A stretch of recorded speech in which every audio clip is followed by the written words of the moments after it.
Good morning, everyone. Let me start with a simple question.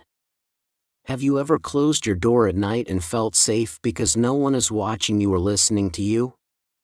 That feeling, that quiet sense of safety is what we call privacy. Today, I want to talk to you about privacy.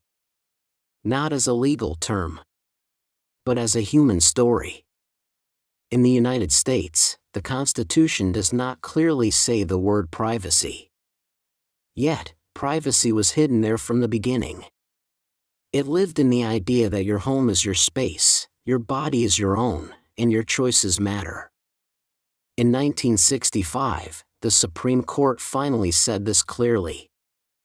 There was a case called Griswold versus Connecticut. Here is the story. A married couple wanted to make a private decision about their family life. The state told them, no. That is illegal. The court looked at this and said, the government does not belong in the bedroom. That was a powerful moment. It was not about medicine. It was about dignity. Later, the court went further. It said, privacy is not only for married people. It is for everyone. Then, in 1973, came a very famous case, Roe versus Wade. This case said that a woman has a constitutional right to decide whether to continue a pregnancy. Whatever one's personal opinion, the idea was clear: some decisions are so personal that the government must step back. But privacy rights were never simple. And they were never unlimited. In 1980, the court said, the government does not have to pay for abortions for women who cannot afford them. Later, in 1992, the court confirmed Roe's core idea, but placed more limits around it. So we see something important here: privacy rights grow. But they are also challenged. Again and again. Now let me shift to another story. Imagine this. You are talking on the phone with a friend. You lower your voice. You feel safe. But what if someone is listening? This question became very serious with new technology. Courts began to face new problems: wiretapping, recording private conversations, storing personal data on computers, using photos or names without permission. Privacy was no longer only about homes.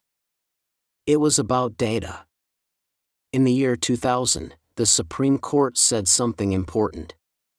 It ruled that states could not sell personal information from driver's licenses. Your name, your address, your age, these are not products. That decision mattered.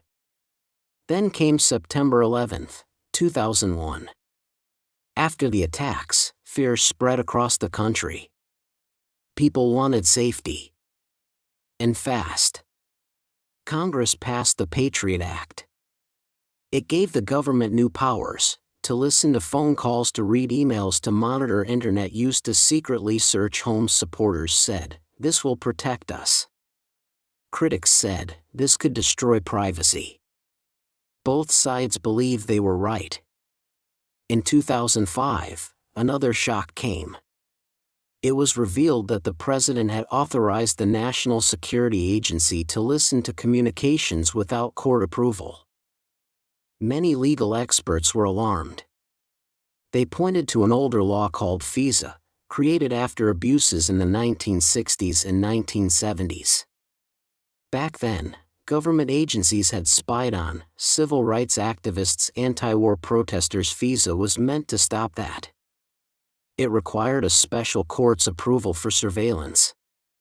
So people asked, if the law exists, can the president ignore it? The government said yes.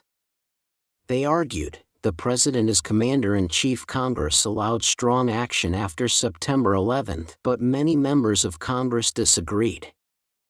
They said, this is not about terrorism only. This is about power.